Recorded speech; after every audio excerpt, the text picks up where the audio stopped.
Greetings and salutations. It's bittersweet to return so soon to the cabin after having moved back to LA since the last show. But here I am, and it was for necessary reasons.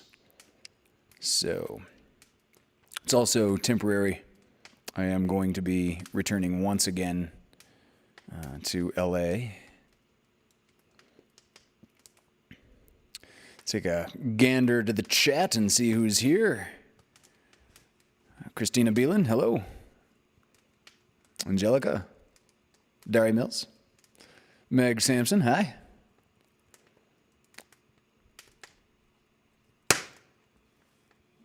Loud Fire Pop. Emily Thatcher.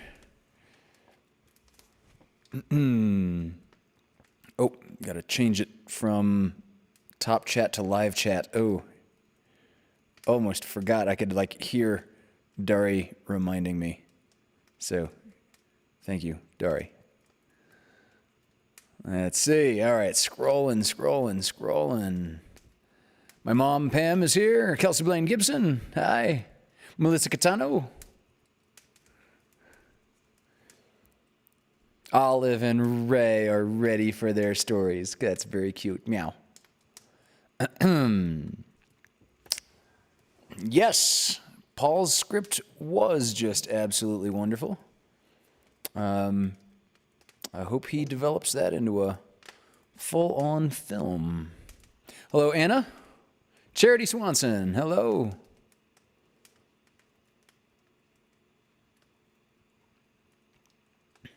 Oh, Amanda Benjamin, and hello, Amanda.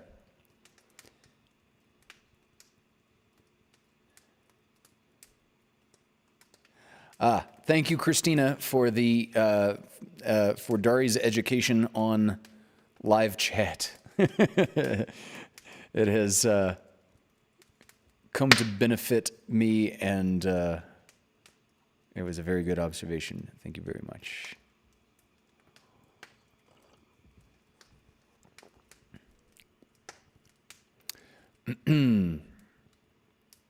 Okay, we just dropped about half our watchers all of a sudden. I'm going to check my internet connection. It looks fine over here. Yeah.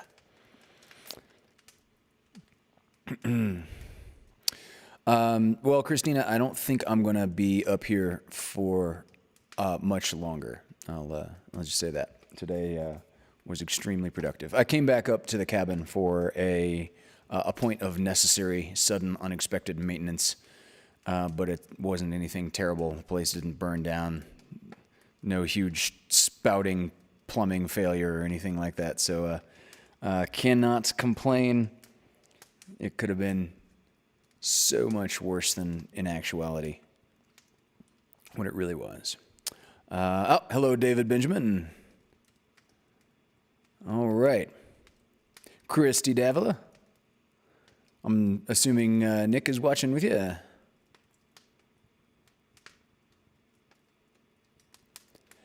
So, this evening's story, Jack London.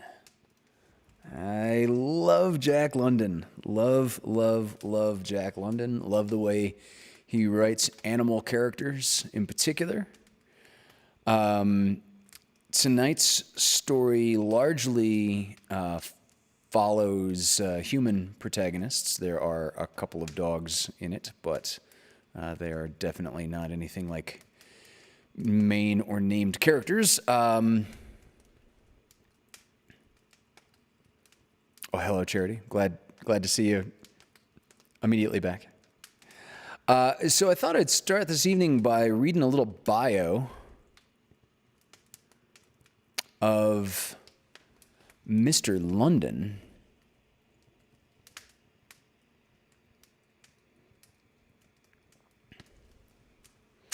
So let's see. Jack London was born in 1876. He died in 1916, rather young. At the height of his popularity in 1913, Jack London was said to be the highest paid, best known, and most popular writer in the world. But the road to success was not an easy one. He was a son of an itinerant Irish astrologer. He was brought up in poverty and worked at various odd jobs to help his family. He even spent a period of time working on a boat, and in a time as is just listed by the encyclopedia entry as an oyster pirate. Oyster pilot, that would be interesting. An oyster pirate. So I'm assuming he was like raiding people's oyster beds and like private property on the ocean floor. That's that's what I gather from that. In 1897, Jack London joined the Klondike Gold Rush and later sold the account of his adventures in Alaska and Canada to the Atlantic Monthly as, this is the title, An Odyssey of the North. Although he never found his gold, his experiences in the extreme environment of this cold part of the world gave him ideas for the stories he would write when he decided to return to San Francisco, where in 1900, he published a collection of his short stories in The Son of the Wolf. It's another title. Just, wow, what a title. London belonged to the naturalism and realism movement, and accordingly, a story's actions and events are caused mainly by humans' internal biological needs, or by the external forces of nature and the environment. So his stories are so vivid that the reader or listener can have such a strong vicarious experience as to be right there with the character. That's what makes him a damn good writer. His most famous novel, published in 1903, was The Call of the Wild, which deals with civilized man getting back in touch with his deep animal instincts. Of course, Call of the Wild was about a canine, had a canine protagonist.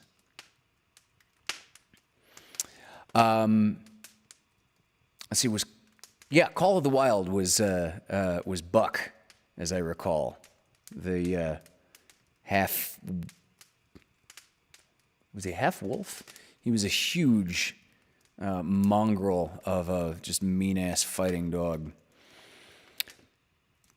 Other notable works by Jack London, with The Sea Wolf in 1904, John Barleycorn in 1913, which was an autobiographical about his experiences with alcoholism.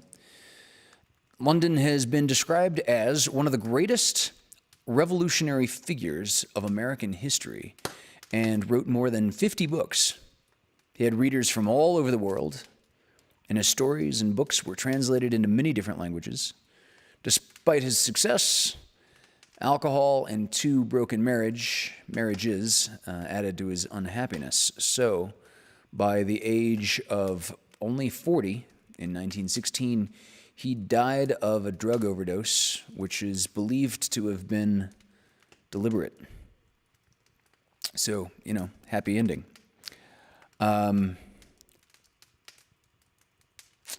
Let's see, another quick glance over at the chat before we embark upon this literary journey.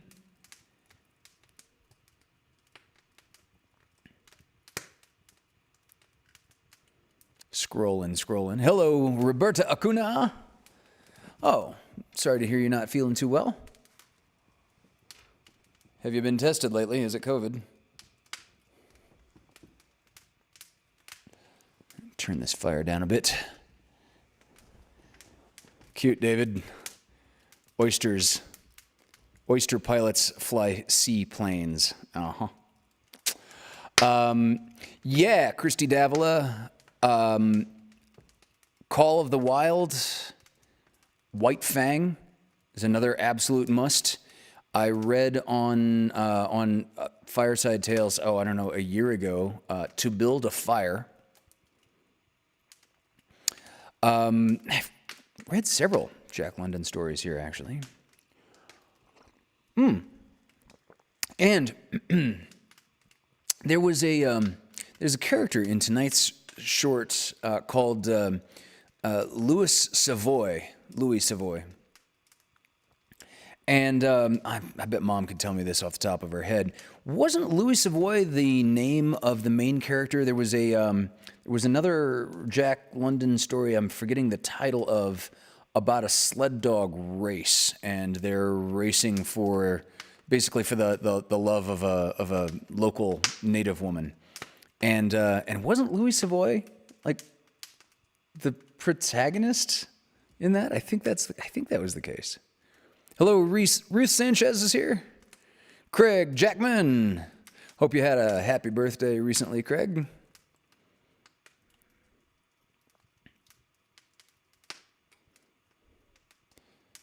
All right.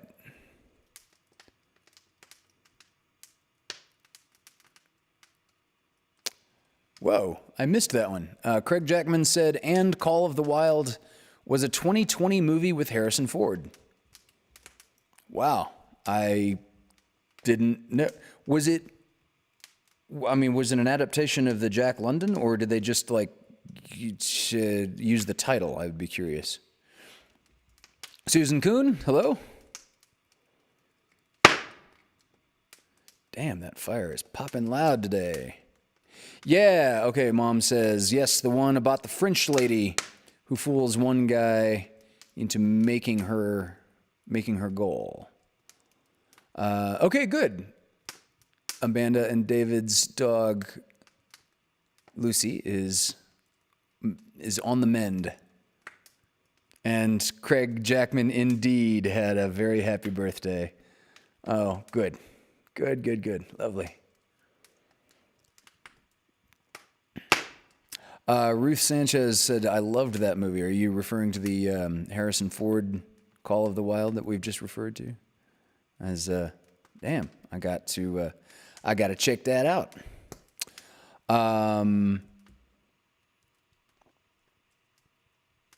Right on. Okay. Christy Davila is saying, she's talking about her son here. I'm planning on getting him a Bluetooth speaker for his birthday in February, so we can also pull up audiobooks while doing other things. We're reading The Cursed Child right now. Still into H.P. Lovecraft, I'm assuming that is.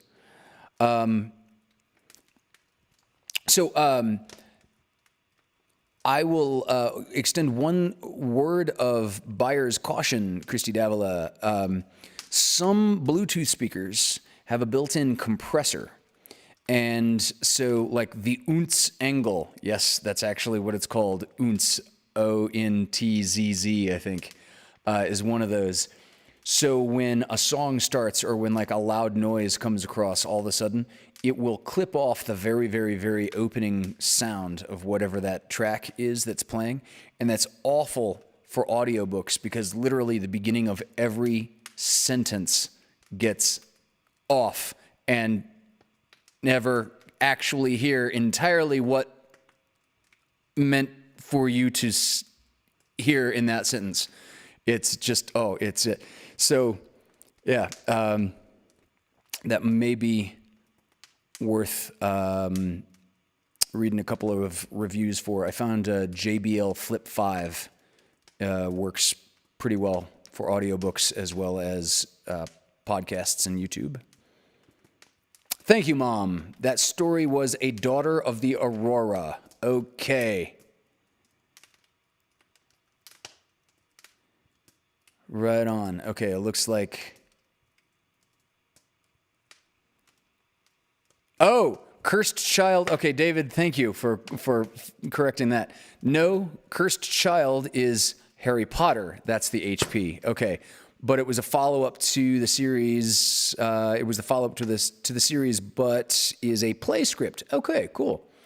Yeah, I'm not nearly as well versed in Harry Potter as I am H.P. Lovecraft, but Lovecraft wrote so much,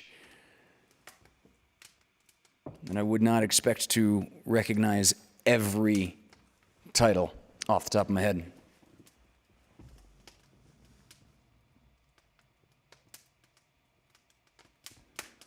That fire is getting really hot now.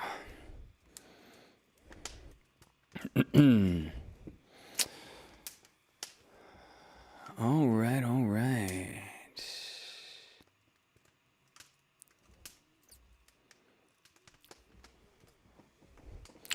Well, I believe... No, I really thought HP was H.P. Lovecraft. That's the first HP that comes to my mind when talking about literature, unless you're talking about a printer nearby that you're printing pages with.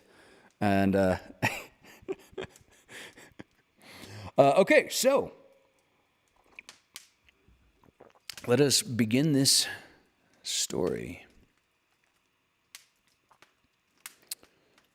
This story is called Grit of Women by Jack London.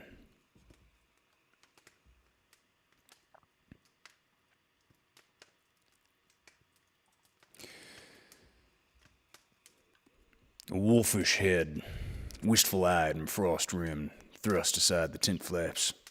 "Hey, Chuck! Swash, Chuck! You limb of Satan!" chorused the protesting inmates. Bettles rapped the dog sharply with a tin plate, and it withdrew hastily. Louis Savoy refastened the straps, kicked a frying pan over against the bottom, and warmed his hands. It was very cold without. 48 hours gone, the spirit thermometer had bust at 68 below, and since that time, it had grown steadily and bitterly colder. There was no telling when the snap would end, and it is poor policy, unless the gods will it, to venture far from a stove at such times, or to increase the quantity of cold atmosphere one must breathe. Men sometimes do it, and sometimes they chill their lungs. This leads up to a dry hacking cough, noticeably irritable when bacon is being fried. After that, somewhere along in the spring or the summer, a hole is burned in the frozen muck. Into this, a man's carcass is dumped, covered over with moss, and left with the assurance that it'll rise on the crack of doom, wholly and frigidly intact.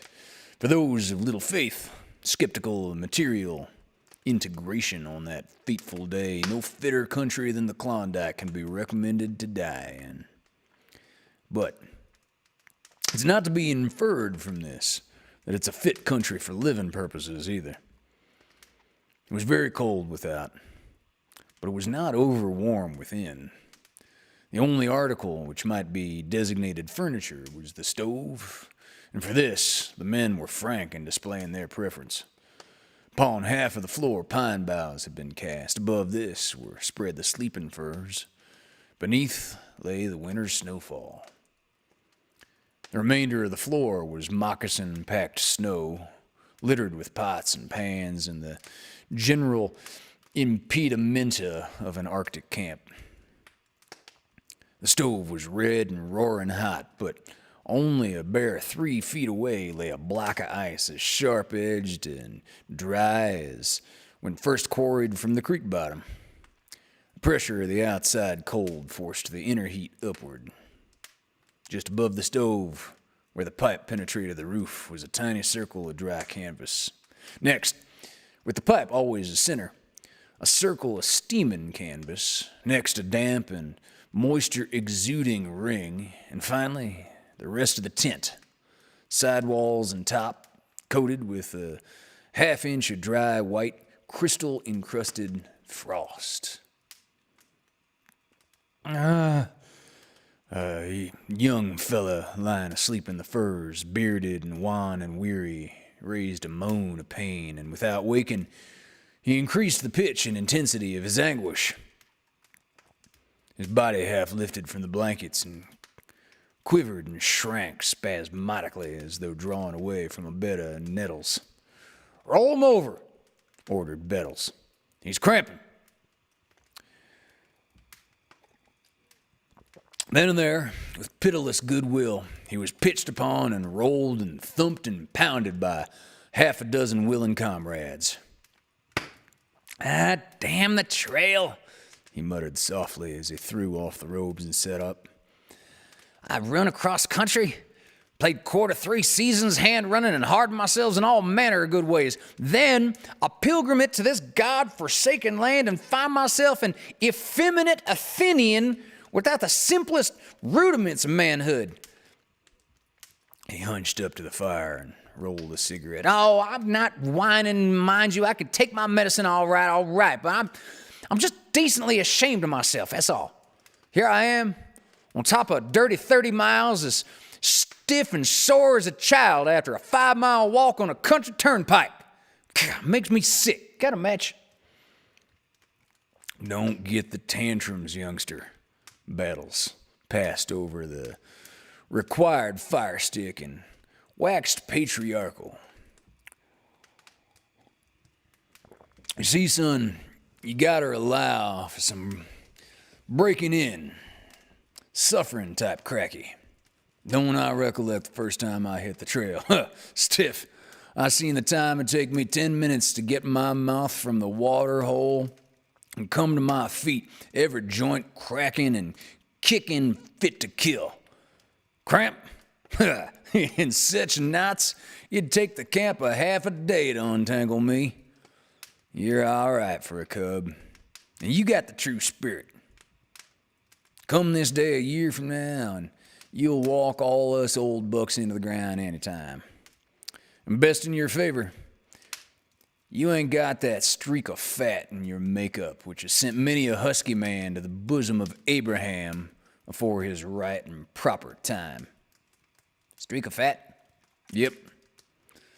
Comes along, bulk. 'Tain't the big men as is the best when it comes to the trail."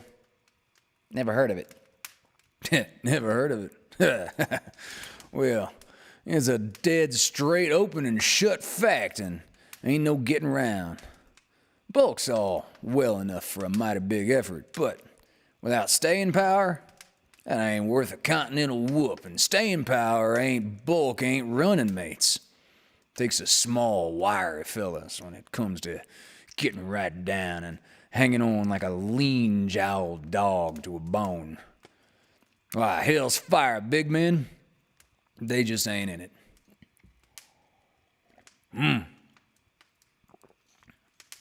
"Right, by God," broke in Louis Savoy. "That is no what you call joshing. I know one man so very big is like the buffalo with him on the Sulphur Creek Stampede. Go one small man's Lon McFain. You know that Lon McFain, that little Irisher with the red hair and the grin, yeah? And they walk and walk and walk all the day long and all the night long. And the big man, him become very tired and lay down mooch in the snow. And little man, kick big man. Little man kick big man and him cry like, what you call me the kid? And the little man kick and he kick and by me by long time, long way, kick big man's into my cabin. 3 days for him crawl out of my blankets. Never I see big squaw like him. No, never. Him have what you call the streak of fat, you bet. But there was Axel Gunderson. Prince spoke up. The great Scandinavian with the tragic events which shadowed his passing had made a deep mark on the mining engineer. He lies up there somewhere. He swept his hand in the vague direction of the mysterious east. I'll tell you what, biggest man that ever turned his heels to saltwater or run a moose down with a sheer grit, supplemented Beatles. But he's the prove the rule exception. Look at his woman, Unga. Tip the scales on 110, clean meat and nary an ounce to spare. She'd bank grit against his for all there was in him and see him and go him better if it was possible. Nothing over the earth, or in it, or under it she wouldn't have done. But she loved him, objected the engineer. Tain't that. No, something else. Look, you brothers, broke in Sitka Charlie from his seat on the grub box. You have spoken the streak of fat that runs in big men's muscles, of the grit of women and the love, and ye have spoken fair. But I have in mind things which happened when the land was young and the fires of men as far apart as the stars. It was then I had concern with a big man and a streak of fat, and a woman. And the woman was small, but her heart was greater than the beef heart of the man, and she had that grit. And we traveled a weary trail, even to the salt water, and the cold was bitter, the snow deep, the hunger great. And the woman's love was a mighty love.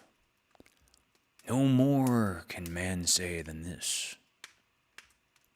He paused, and with the hatchet, broke pieces of ice from the large chunk beside him. These he threw into the gold pan on the stove where the drinking water thawed. The men drew up closer. He of the cramps sought greater comfort, but vainly for his stiffened body. Brothers, my blood is red with the sea wash, but my heart is white. To the faults of my fathers I owe the one, to the virtues of my friends the other. A great truth came to me when I was yet a boy. I learned that to your kind and you was given the earth, that the sea wash could not withstand you, and like the caribou and the bear must perish in the cold. So I came into the warm and sat among you by your fires, and behold, I became one of you. I've seen much in my time. I've known strange things and bucked on big trails with men of many breeds. And because of these things I measured deeds after your manner, and judge men and think thoughts. Wherefore, when I speak harshly of one of your own kind, I know you will not take it amiss. And when I speak high of one of my father's people, you will not take it upon you to say, Sitka Charlie is a sea wash, and there's a crooked light in his eyes, and small honor to his tongue. Is that not so? Deep down in throat, the circle vouchsafed its assent. The woman was Pasuk. I got her in fair trade from her people, who were of the coast, and whose Chilkat totem stood at the head of a salt arm of the sea. My heart did not go out to the woman, nor did I take stock of her looks, for she scarce took her eyes from the ground, and she was timid and afraid, as girls will be when cast into a stranger's arms, who they have never seen before. As I say, there was no place in my heart for her to creep, for I had a great journey in mind, and stood in need of one to feed my dogs and to lift a paddle with me through the long river days. One blanket would cover the twain, so I chose Pasuk. Have I not said I was a servant to the government? If not, it is well that you know. So I was taken on a warship, sleds and dogs and evaporated foods, and with me came Pasuk. And we went north to the winter ice rim of Bering Sea, where we were landed, myself and Pasuk, and the dogs. I was also given moneys of the government, for I was at service, and the charts of lands which the eyes of man had never dwelt upon, and messages. These messages were sealed and protected shrewdly from the weather, and I was to deliver them to the whale ships of the Arctic, icebound by the great Mackenzie. Never was there so great a river, forgetting only our own Yukon, the mother of all rivers. All of which is neither here nor there, for my story deals not with the whale ships, nor with the berg-bound winter I spent by the Mackenzie. Afterward, in the spring, when the days lengthened, and there was a crust to the snow, we came south, Pasuk and I, to the country of the Yukon. A weary journey, but the sun pointed out the way of our feet. It was a naked land then, as I have said, and we worked up the current with pole and paddle till we came to 40 Mile. Good it was to see white faces once again, so we put into the bank, and that winter was a hard winter.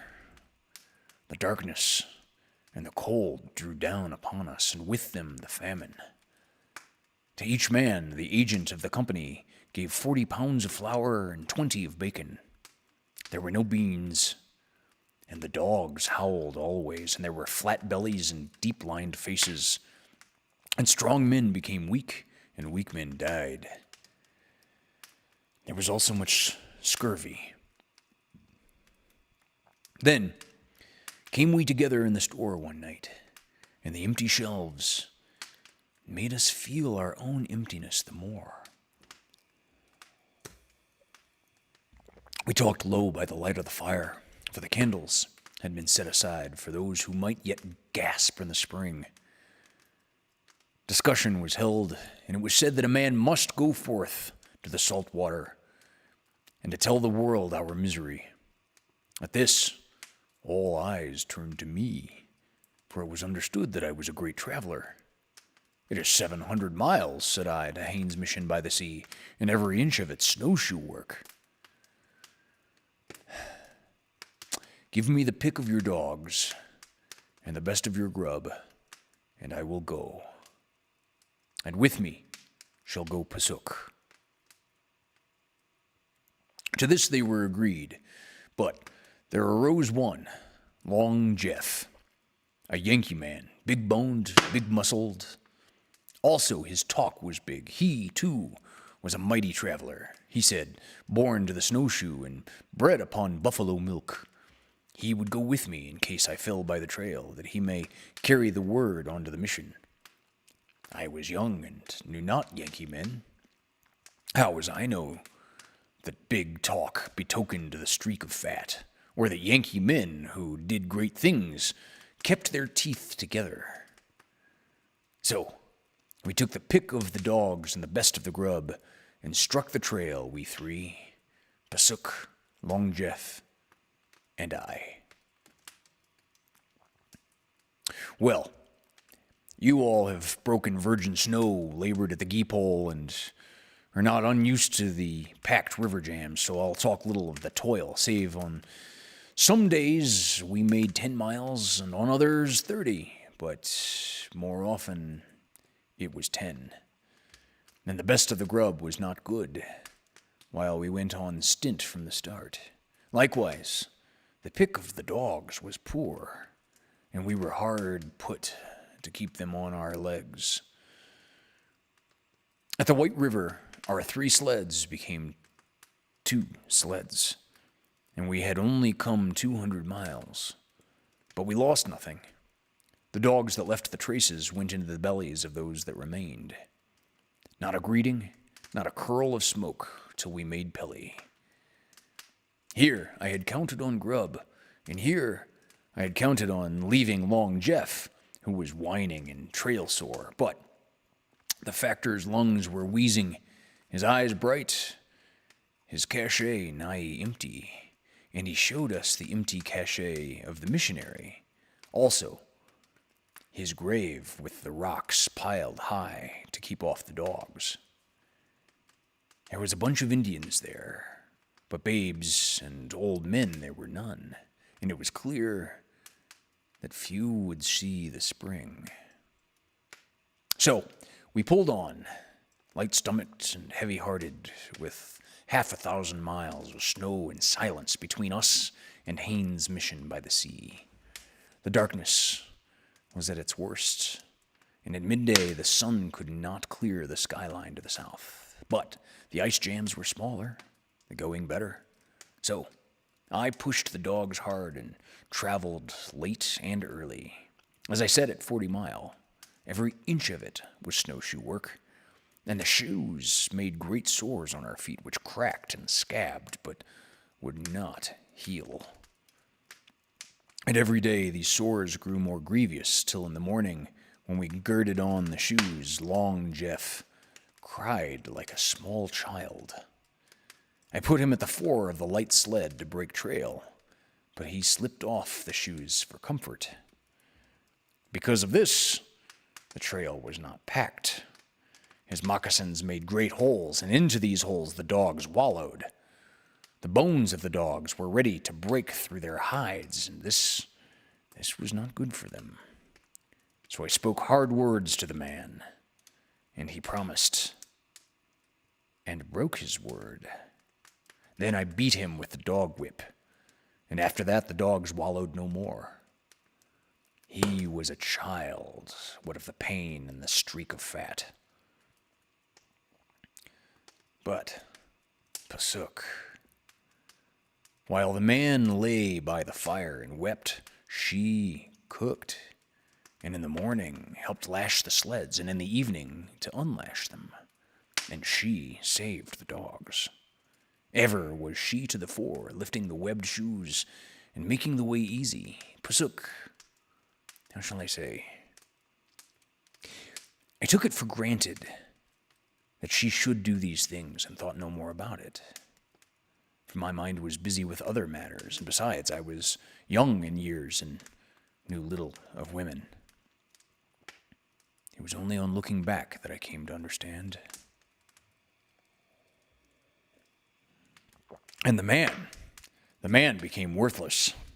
The dogs had little strength in them, but he stole rides in the sled when he lagged behind. Pasuk said she would take one sled, so the man had nothing to do. In the morning, I gave him his fair share of grub and started him on the trail alone. Then the woman and I broke camp, packed the sleds, harnessed the dogs. By midday, when the sun mocked us, we would overtake the man with the tears frozen on his cheeks and pass him.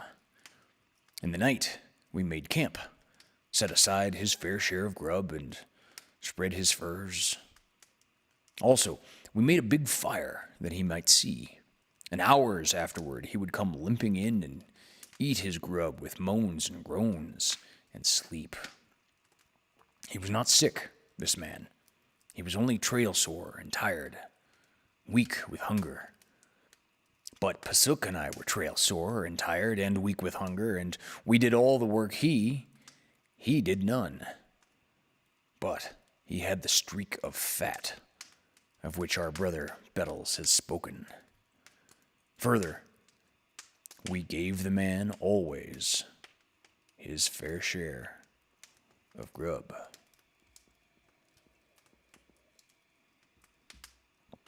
Then, one day, we met two ghosts journeying through the silence. They were a man and a boy, and they were white. The ice had opened on Lake Labarge, and through it had gone their main outfit. One blanket each carried about his shoulders. At night, they built a fire and crouched over it till morning. They had a little flour. This they stirred in warm water and drank. The man showed me 8 cups of flour, all they had. And Pelly, stricken with famine, was still 200 miles away. They said also that there was an Indian behind, that they had bivouacked fair, but that he could not keep up. I did not believe they had bivouacked fair, else the Indian would have kept up, but I could give them no grub. They strove to steal a dog, the fattest, which was very thin, but I shoved my pistol in their faces and told them, "Begone!" And they went away like drunken men through the silence toward Pelly. I had 3 dogs now and 1 sled, and the dogs were only bones and hair. When there is little wood, the fire burns low and the cabin grows cold. So with us. With little grub, the frost bites sharp, and our faces were black and frozen till our own mothers would not have known us, and our feet were very sore. In the morning when I hit the trail, I sweated to keep down the cry when the pain of the snowshoes smote me. Pasuk. Pasuk never opened her lips, but stepped to the fore to break the way. The man howled. The 30-mile river was swift, and the current ate away the ice from beneath, and there were many air holes and cracks and much open water. One day we came upon the man resting, for he had gone ahead, as was his wont in the morning. But between us was open water. This he had passed around by taking to the rim ice where it was too narrow for a sled. So we found an ice bridge. Pasuk weighed little and went first, with a long pole crosswise in her hands and the chance she broke through. But she was light, and her shoes were large, and she passed over. Then she called the dogs. But they had neither poles nor shoes, and they broke through and were swept under by the water. I held tight to the sled from behind till the traces broke, and the dogs went on down under the ice. There was little meat to them, but I had counted on them for a week's grub, and they were gone.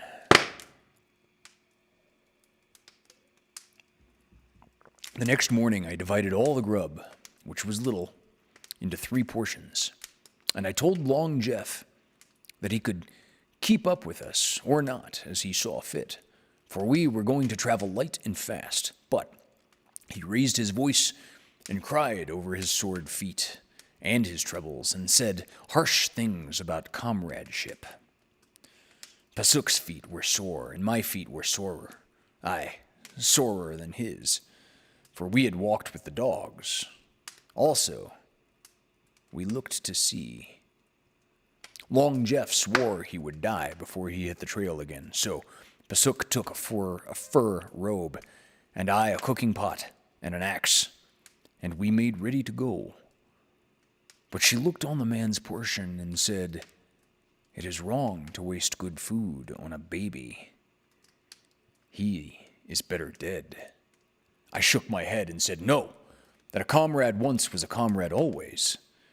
Then she spoke of the men of 40 Mile, that they were many men and good, and that they looked to me for grub in the spring.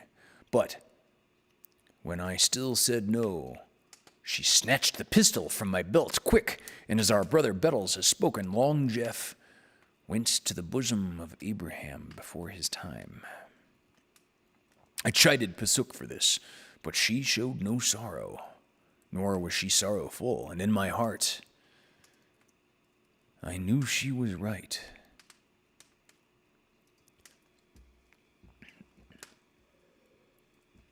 Sitka Charlie paused here and threw pieces of ice into the gold pan on the stove. The men were silent, their backs chilled to the sobbing cries of the dogs as they gave tongue to their misery in the outer cold. But Sitka Charlie went on with his narrative. Day by day we passed in the snow the sleeping places of the 2 ghosts, Pasuk and I, and we knew we would be glad for such ere we made salt water. Then we came to the Indian, like another ghost, with his face set toward Pelly. They had not bivouacked up fair, the man and the boy, he said, and he had no flour for 3 days. Each night he boiled pieces of his moccasins in a cup and ate them. He did not have much moccasin left, and he was a coast Indian and told us these things through Pasuk, who spoke in his tongue. He was a stranger in the Yukon, and he knew not the way, but his face was set to Pelly. How far was it? 2 sleeps? 10? 100 sleeps? He did not know, but he was going to Pelly. It was too far to turn back. He could only keep on. He did not ask for grub, for he could see we too were hard put. Pasuk looked at the man and at me as though she were of 2 minds, like a mother partridge whose young are in trouble. So I turned to her and said, "This man has been dealt unfair. Shall I give him of our grub a portion?" I saw her eyes light as with quick pleasure, but she looked long at the man and at me, and her mouth drew close and hard, and she said, "No. The salt water is afar off, and death lies in wait. Better it is that he take this stranger man, and let my man Charlie pass." So the man went away in the silence toward Pelly. That night she wept. Never had I seen her weep before, nor was it the smoke of the fire, for the wood was dry wood. So I marveled at her sorrow and thought her woman's heart had grown soft in the darkness of the trail and the pain. Life is a strange thing. Much have I thought on it and pondered long, yet daily the strangeness of it grows not less but more. Why this longing for life? It is a game which no man wins. To live is to toil hard and to suffer sore till old age creeps heavily upon us, and we throw down our hands on the cold ashes of dead fires. It is hard to live. In pain, the babe sucks his first breath. In pain, the old man gasps his last. And all his days are full of trouble and sorrow, yet he goes down to the open arms of death, stumbling, falling, with head turned backwards, fighting to the last. And death is kind. There's only life and the things of life that hurt. Yet we love life, and we hate death. It is very strange. It is very strange.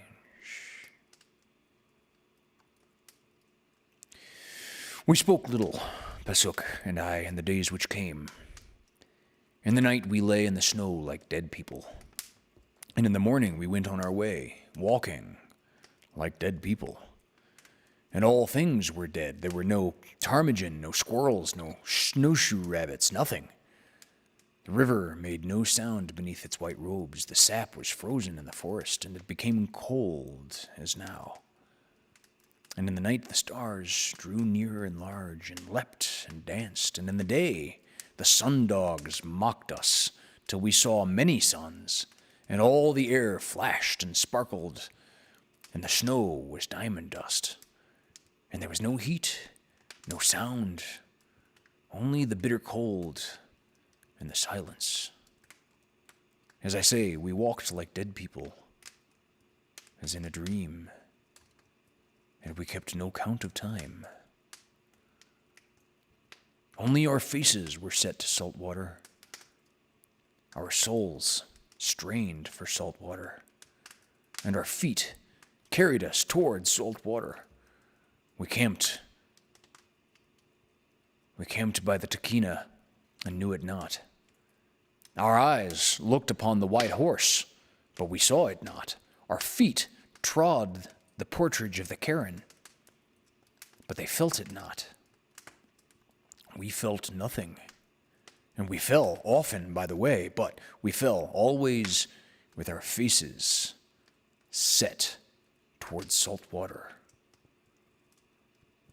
Our last grub went, and we had shared fare, Pasuk and I, But she fell more often, and at Caribou Crossing, her strength left her.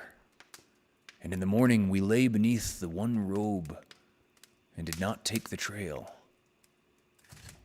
It was in my mind to stay there and meet death hand in hand with Pasuk, for I had grown old and had and I had learned the love of a woman. Also, it was 80 miles to Haynes' mission, and the great Chilkoot, far above the timberline, reared his storm-swept head between. But Pasuk spoke to me low, with my ear against her lips, that I might hear. And now, because she does not fear my anger, she spoke her heart, and told me of her love, and of many things which I did not understand. And she said, "You are my man, Charlie, and I have been a good woman to you. And in all the days I have made your fire and cooked your food and fed your dogs and lifted paddle or broken trail, I have not complained. Nor did I say that there was more warmth in the lodge of my father, or that there was more grub on the Chilkat. When you have spoken, I have listened. When you have ordered, I have obeyed.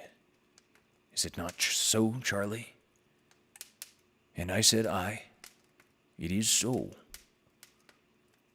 And she said, "When you first came to the Chilkat, you did not look upon me, but bought me as a man buys a dog and took me away.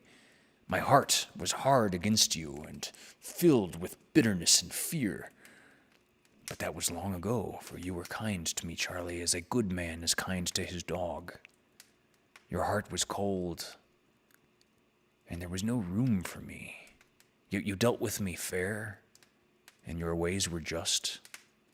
And I was with you when you did bold deeds and led great ventures, and I measured you against the men of other breeds, and I saw you stood among them full of honor, and your word was wise, your tongue true. And I grew proud of you, till it came that you filled all my heart, and all my thought was of you. You were as the midsummer sun, when its golden trail runs in a circle and never leaves the sky. And whatever way I cast my eyes, I beheld the sun. But your heart was ever cold, Charlie, and there was no room." And I said, "It is so. It was cold, and there was no room, but that is past. Now my heart is like the snowfall in the spring when the sun has come back. There is a great thaw, and a bending, a sound of running waters, and a budding and sprouting of green things, and there's drumming of partridges and the songs of robins and great music, for the winter is broken, Pasuk, and I have learned the love of a woman." She smiled and moved for me to draw her closer, and she said, "I am glad." After that, she lay quiet for a long time, breathing softly, her head upon my breast. Then she whispered,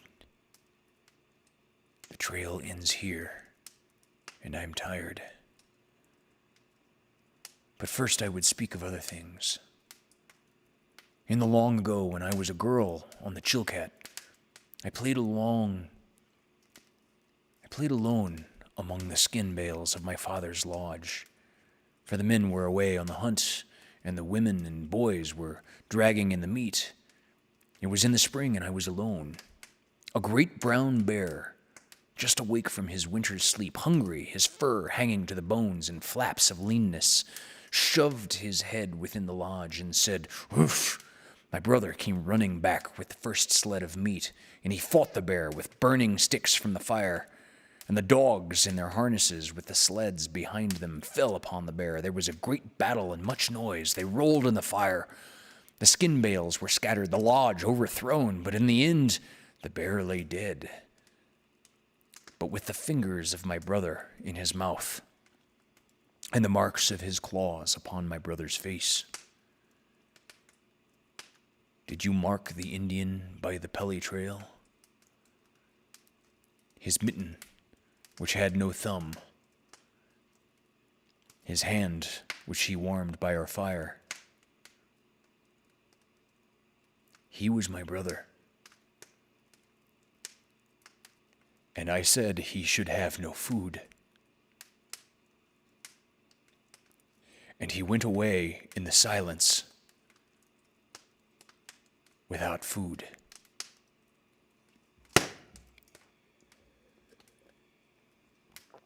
This, my brothers, was the love of Pasuk, who died in the snow by the Caribou Crossing. It was a mighty love, for she denied her brother for the man who led her away on weary trails to a bitter end. And further, such was this woman's love, she denied herself. Ere her eyes closed for the last time, she took my hand and slipped it under her squirrel skin parka to her waist. I felt there a well-filled food pouch and learned the secret of her lost strength. Day by day, we had shared fare to the last least bit, and day by day, but half her share had she eaten. The other half had gone into the well-filled pouch. And she said, "This is the end of the trail for Pasuk. But your trail, Charlie, leads on and on, over the Great Chilkoot, down to Haynes Mission and the sea. And it leads on and on by the light of many suns, over unknown lands and strange waters, and it is full of years and honors and great glories. It leads you to the lodges of many women and good women. But it will never lead you to a greater love than the love of Pasuk." And I knew the woman spoke true. But a madness came upon me, and I threw the well-filled pouch from me and swore that my trail had reached an end till her tired eyes grew soft with tears. And she said, "Among men has Sitka Charlie walked in honor, and ever has his word been true. Does he forget that honor now and talk vain words by the Caribou Crossing? Does he remember no more the men of 40 Mile who gave him of their food, the best of the dogs of their pick? Ever has Pasuk been proud of her man? Let himself lift himself up, gird on his snowshoes and be gone, that she may still keep her pride, alone in the snow."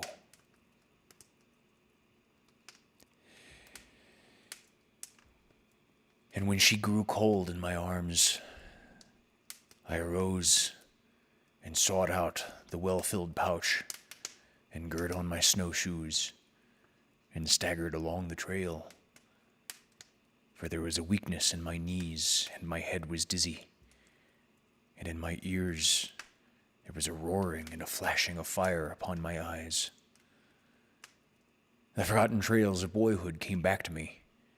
I sat by the full pots of the potlatch feast and raised my voice in song and danced to the chanting of the men and maidens and the booming of the walrus drums. And Pasuk held my hand and walked by my side. When I laid down to sleep, she waked me. When I stumbled and fell, she raised me. When I wandered in the deep snow, she led me back to the trail. And in this way, like a man bereft of reason, who sees strange visions and whose thoughts are light with wine, I came to Haynes Mission by the sea.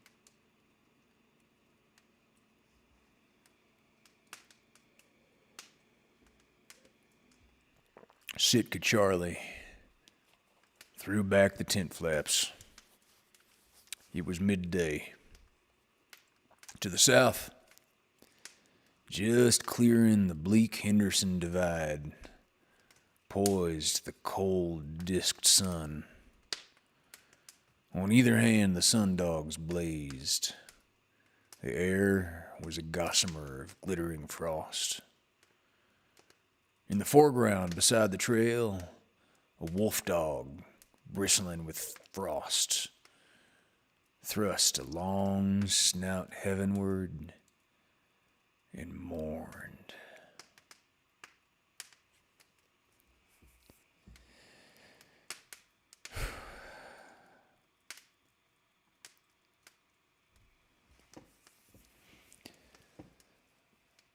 Wow.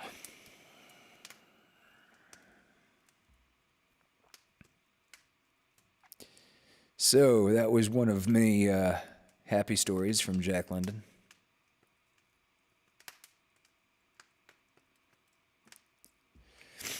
Man.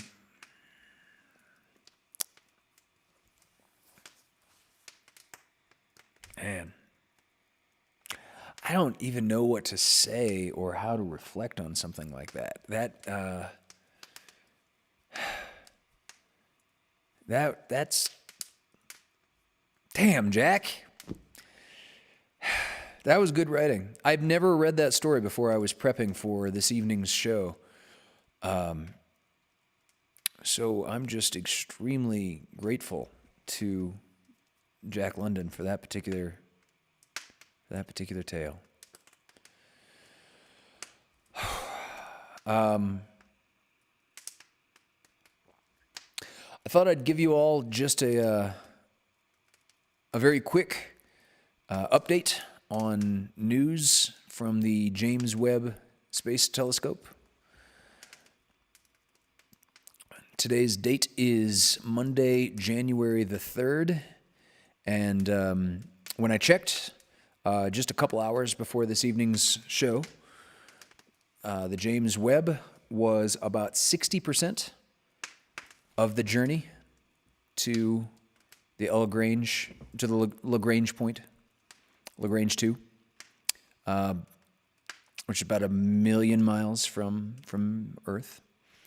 The sun shield was deployed and was being tensioned when I last saw the update. So, thank you, Charity.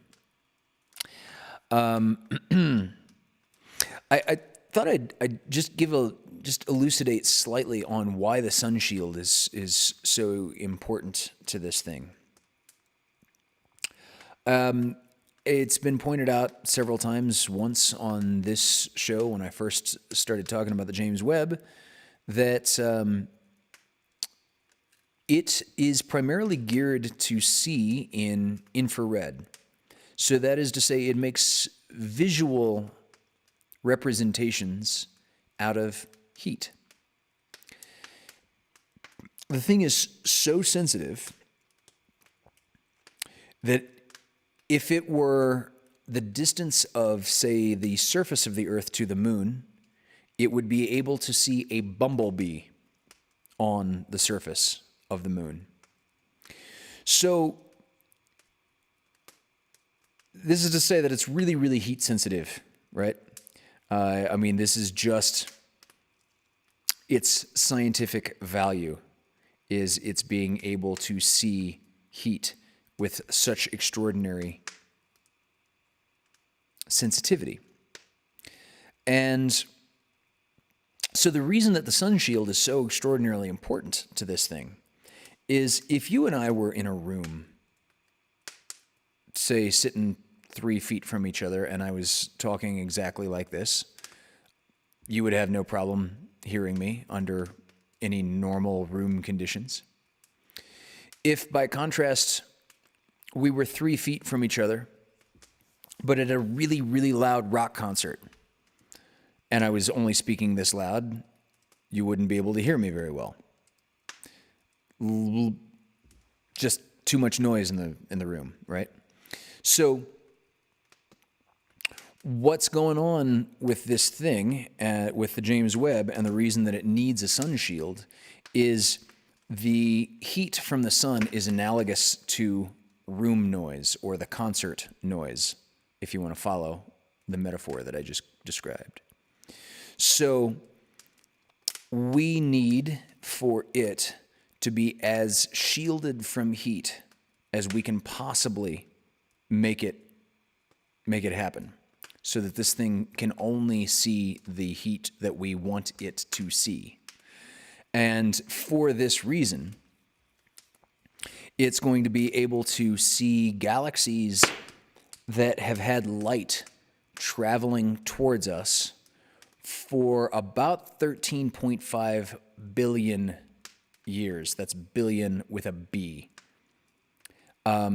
We were kind of talking about this last week, I believe, maybe it was 2 weeks ago, when people refer to this thing as being able to see into the past.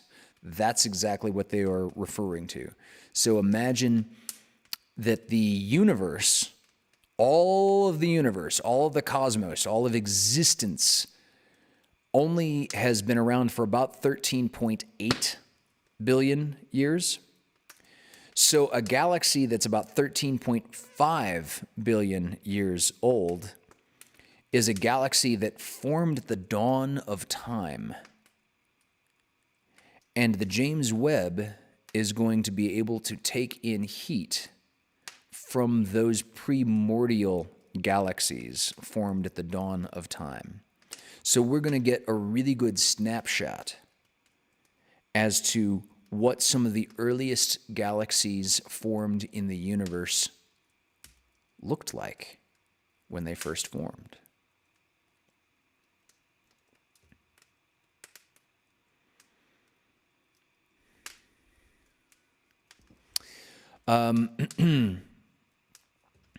This thing is also going to be able to do a form of spectroscopy. So one of the things that we've been able to do for decades now is, you know how the light of a prism divides, say, white light into a whole rainbow, all right? We have scientific equipment. Again, we've been doing this for decades. This is not new news. We have equipment that can take the light from, let's say, a particular element, burning hydrogen, for example, and not spread it into a whole rainbow like a prism does for white light, but hydrogen will give off a particular signature of lines. Helium will do the same thing, but will give a different signature of different lines. Oxygen, nitrogen, carbon, etc. Literally all of the elements have their own spectrometer signatures. And so one of the ways that the James Webb Telescope is going to be extremely valuable is that we are going to be able to point it at exoplanets, or at potential, like where we think that there is an exoplanet going around a star. We're going to be able to point the James Webb Telescope at a suspected exoplanet, see the light that is coming from its parent star through that exoplanet, and then be able to dissect what elements that we see that are in the atmosphere of that exoplanet. So this is going to be extraordinarily important for the search for extraterrestrial life. If, for example, we see oxygen in a planet's atmosphere, that's extraordinarily important, because right now, the only ways that we know of that oxygen can go into a planet's atmosphere in any real significant volumes is if they are being emitted by plants in photosynthesis. And it's a very temporary thing. The only reason that Earth keeps its oxygen is because plants make more oxygen than escapes into space. Oxygen is constantly all the time escaping into space. It is only because we have current living plants that are constantly renewing the oxygen faster than it is escaping. And so if we were to see something like that while pointing this thing at where we think an exoplanet would be, that would be hugely significant news. I mean, that would be extraordinarily important.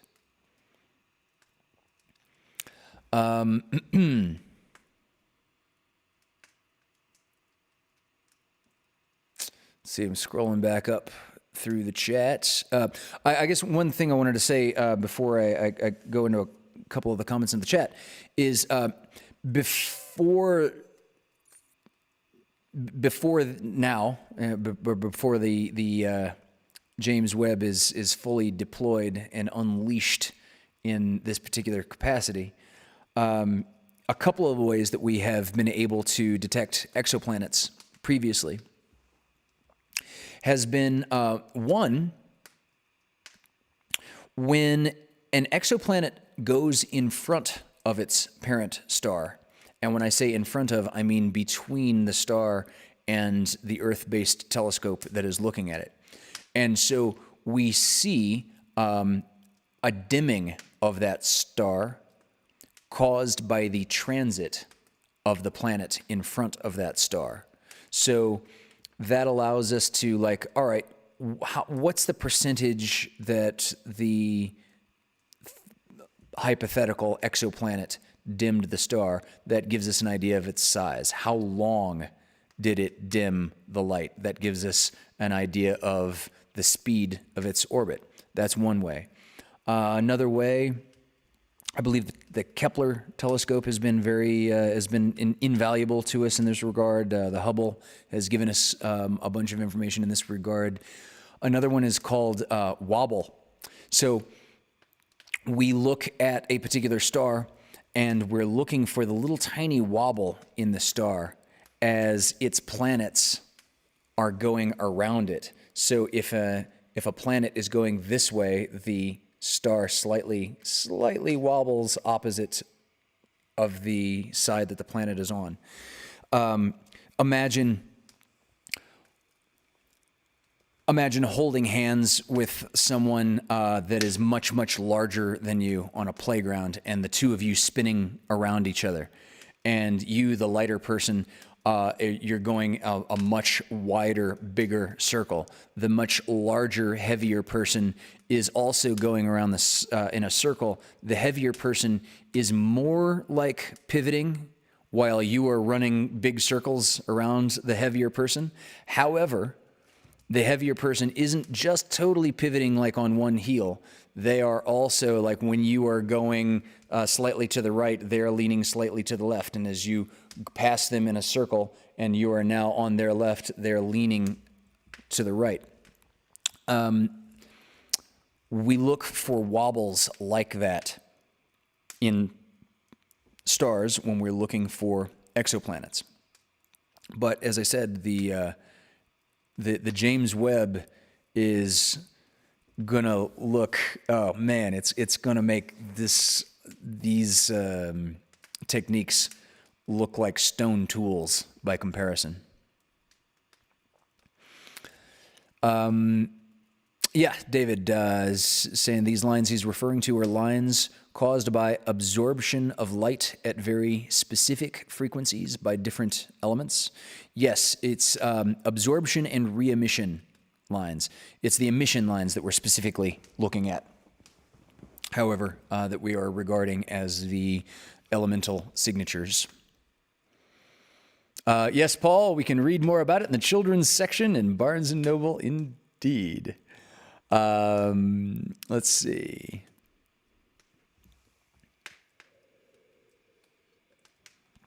David saying, in other words, we see all frequencies of light coming through except the very specific frequencies absorbed by the elements that are in the way, the matter that the light is passing through. Almost, it's a little bit. Again, it's the other way around. We're looking at the lines of emission from those. Oh, you know what? I'm saying this slightly backwards. If we're looking at a star where those elements are burning, then we're looking at the lines of emission. Yes. If we're looking at an atmosphere, then we are looking at the lines that are being absorbed. So yes, I agree with your assessment. Yeah.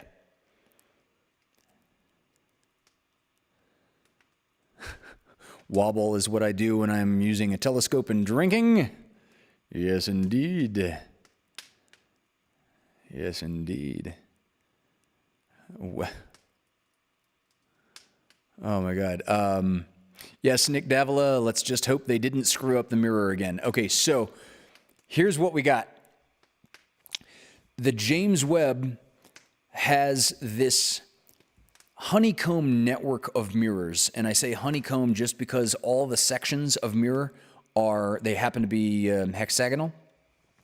The cool thing about the whole plane of mirrors, every single mirror is individually motorized.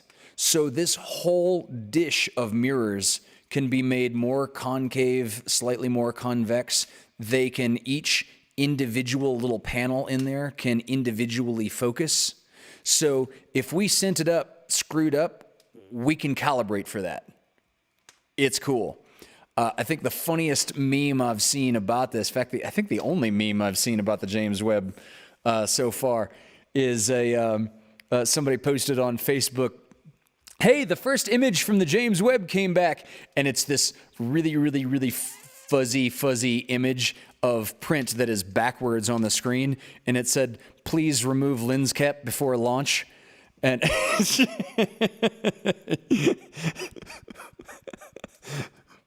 that one made me laugh quite a bit. Alrighty, then. I think we're going to cut it off there.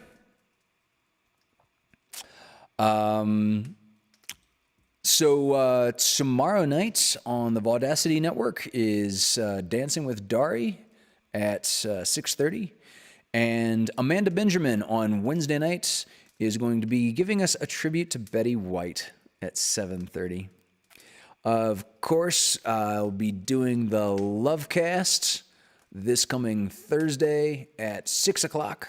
I should be back to LA for the Lovecast back at my condo. And and join us this coming Saturday for a Paulie's Online Variety Show. What time does that start? Is that, 7 o'clock? Have we got that for that? And unless something egregiously goes terribly wrong with the cabin and I've got to drive up here, anyway, never mind the hypotheticals. I'll be there on Saturday as part of the show. Paul, love you too, man.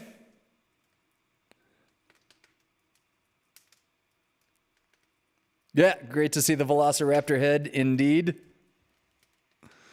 As always, if you feel so inclined or feeling just generous, please drop something in the virtual tip jars and keep the questions coming in to askhunteranything@gmail.com. And